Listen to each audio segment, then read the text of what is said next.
Hello everyone and again welcome to Sohini's lifestyle. এতগুলো luggage দেখে নিশ্চয়ই তোমরা বুঝতেই পারছো যে আজকের ব্লগটা হতে চলেছে ট্রাভেলিংয়ের ব্লগ।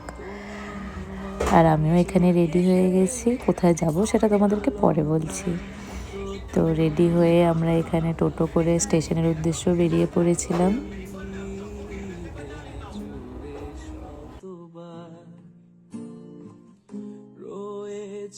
তুমি বহু দূরে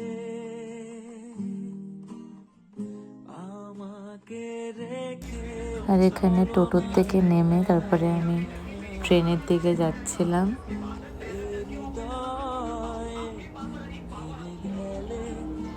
আর আলিপুর শহরটা থাকতে থাকতে এরকম হয়ে গেছে, এখন আলিপুর শহরটাকে ছেড়ে যদি কোথাও ঘুরতেও যেতে হয় তাও যেন জানি আমার ভালো লাগে না। সত্যি কথা বলতে আলিপুরদুয়ার শহরটাই আমার কাছে সবথেকে বেস্ট শহর আর আমার খুব পছন্দের শহর। যাই হোক, কথা বলতে বলতে আমি এখানে ট্রেনেও উঠে পড়লাম। আর ট্রেনে তখনও দেখি বেশ সেরকম কোনো লোকজন আসেনি। ওদিকে মা আর বাবাইও কথা বলছিল আর আমিও বোর হচ্ছিলাম, তাই নিজেকে একটু ভিডিওতে দেখিয়ে নিলাম। আর বাইরেরটা দেখতে দেখতে আমি ভাবছিলাম কখন ছাড়বে।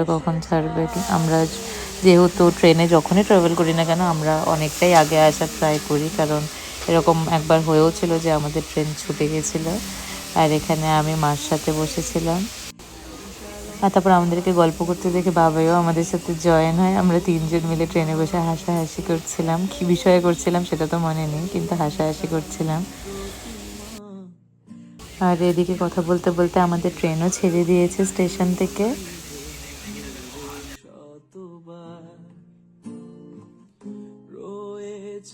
তুমি বহু দূরে আমাকে রেখে চলো না,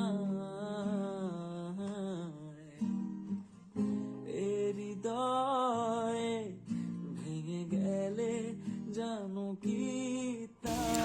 আর ট্রেনে বসে থাকা মানে গান শোনা, এছাড়া তো আর কোনো কিছুই নেই ট্রেনে ওরকম করার। গান শোনা, বাইরে একটু ভিউটা দেখা, তো আমিও এসবই ফিল করতে করতে ট্রেনে যাচ্ছিলাম।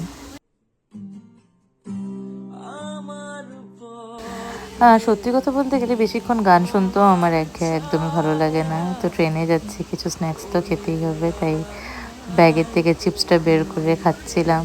আর এদিকে সবাই গল্প করছিল, ওদের গল্প শুনছিলাম, কারণ ট্রেনে সত্যি কথা বলতে গেলে করার মতন কিছু থাকে না।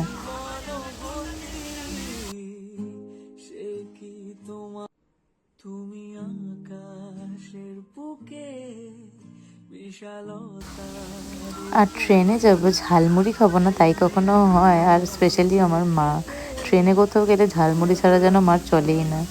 মার থেকে অল্প একটু ঝালমুড়ি আমিও টেস্ট করেছিলাম, কিন্তু মুড়িটা এতটাই ঝাল মেঘেছিল, তো তারপরে আমি ভাবলাম যে না, একটা কেকের প্যাকেট খুলে খাই, তাতে যদি একটু ঝালটা অ্যাডজাস্ট হয়।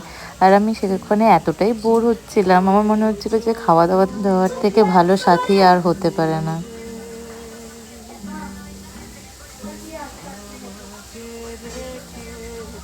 আর কেকটা খেয়ে যদিও বা ঝালটা অনেকটাই কেটে গেছিলো। আর এখানে আমার রাতের খাওয়া দাওয়া হয়ে গেছিলো, চাট ছিল না বলে সেটা ব্লগে নিতে পারি না। আর এখানে বাবাই আমার বিছনা রেডি করছিল। তো চলো এখন ঘুমোই, বাকিটা সকালে দেখা হবে। আর সকালে বলবো যে কোথায় যাচ্ছি। আর ট্রেনের ঘুম তো ওরকম তো হয়নি, রাত্রে অনেকবার ঘুম ভেঙেওছে, তাও যা হয়েছে ভালোই হয়েছিল। আর এখানে উঠে দেখলাম আমি এত কুয়াশা ছিল বাইরে, কি বলবো। আর কুয়াশার জন্য ট্রেনও অনেকটাই লেট ছিল আমাদের। তো এখান থেকে বাইরের কুয়াশায় ঢাকা সেই ভিউটা দেখতে দেখতে আমরা যাচ্ছিলাম।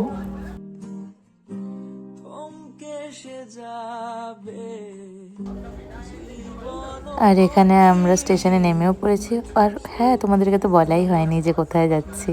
মেট্রোটা দেখে নিশ্চয়ই বুঝতেই পারছো আমরা এসেছি কলকাতাতে। এখানে এসেছি আমার বাবার ট্রিটমেন্ট পারপাসে। তো এখন ওখান থেকে আমরা টোটো করে যাচ্ছিলাম হোটেলে, ওখানে আমরা চেক ইন করে তারপরে আবার বেরোবো।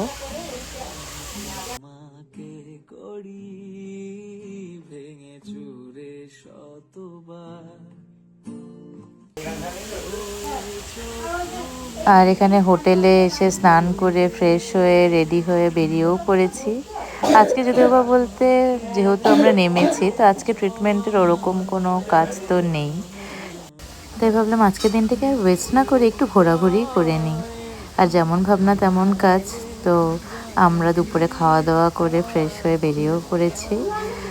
ওখান থেকে টোটো করে যাচ্ছিলাম বাস স্ট্যান্ড অবধি, ওখান থেকে তারপর আমরা বাস ধরবো।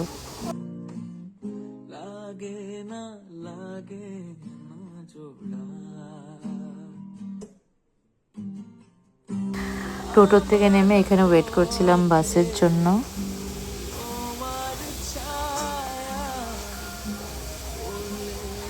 আর এখানে একটু মাকেও দেখাচ্ছিলাম, মা নিজেকে ক্যামেরাতে দেখে মাও একটু স্মাইল করলো।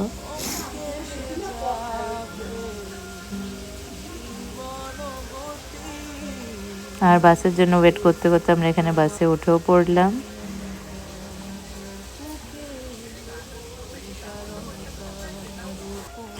আর বাসের থেকে নেমে আমরা আসলাম মেট্রোতে। এখান থেকে মেট্রো ধরে তারপরে আমরা যাব চাঁদনি চকে। আর তারপর ওখান থেকে গেছিলাম স্প্ল্যানেটে। আর সত্যি কথা বলতে গেলে চাঁদনি চকের এই মেট্রোর রাস্তাটারই আমার ফুটেজটা আছে। আমি জানি না কি হয়েছিল, ওখানে এত জিনিস দেখে আমি ভিডিও করতে ভুলেই গেছিলাম। আমি ওখানে গিয়ে শপিং করতে এতটা বেশি বিজি হয়ে গেছিলাম, সো তার জন্য আগের থেকেই তোমাদেরকে সরি বলে দিচ্ছি। আর এখানে এসে আমার মনে পড়েছে যে আমি তো এখন ব্লগও করি, তো আমার ভিতরে ব্লগিং সত্যটা জেগে উঠেছিল খাবার দাবারের দোকানে গিয়ে। নাইলে স্প্ল্যানেট আর চাঁদনি চকে সত্যি কথা বলতে গেলে আমি একদমই ভুলে গেছিলাম ভিডিও করার কথা। আর আমরা সবাই এতটাই টায়ার্ড ছিলাম, তো ভাবলাম যে এখান থেকে একবারে খাবার দাবার নিয়ে তারপরে আমরা বাড়িতে গিয়ে তারপরে খাবো। আর বাড়ি বলতে গেলে যেখানে সবাই মিলে একসাথে থাকবো, স্টে করি, সেটাই তো বাড়ি। তো যে হোটেলে আমরা উঠেছিলাম সেটাকেই বাড়ি বললাম। আর কলকাতা শহরটা বড়ই অদ্ভুত, সকাল থেকে সন্ধ্যা অবধি মানুষজন এত ব্যস্ত থাকে। আমি মাঝে মাঝে ভাবি যে ওরা ব্যস্ত থাকে, এতটা ব্যস্ত থাকে কেন ওরা। মানে আমি যখনই ওদেরকে স্টেশনে দেখি ওরা দৌড়াতে থাকে, যখনই রাস্তাতেও দেখি তখনও দৌড়াতে থাকে। এত দৌড়ে ওরা যায় কই সত্যি কথা বলতে আমার তো জানা নেই। কিন্তু ভালো, ওরা নিজেদের কর্মজীবনে এতটাই ব্যস্ত থাকে, হয়তো বা তার জন্যই এতটা প্রোগ্রেসিভ শহর কলকাতা। আর আমরা এখানে হোটেলে চেক ইন করে খাবারও বেড়ে নিয়েছি। এখানে ছিল বিরিয়ানি, চাউমিন, চিলি চিকেন আর ভেজ ফ্রাইড রাইস।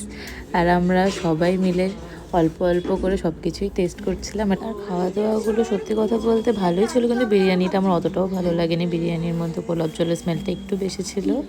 তো যাই হোক, আজকের জন্য এতটুকুই। দেখা হবে খুব তাড়াতাড়ি আরও একটি সুন্দর ব্লগে। ততক্ষণের জন্য টাটা।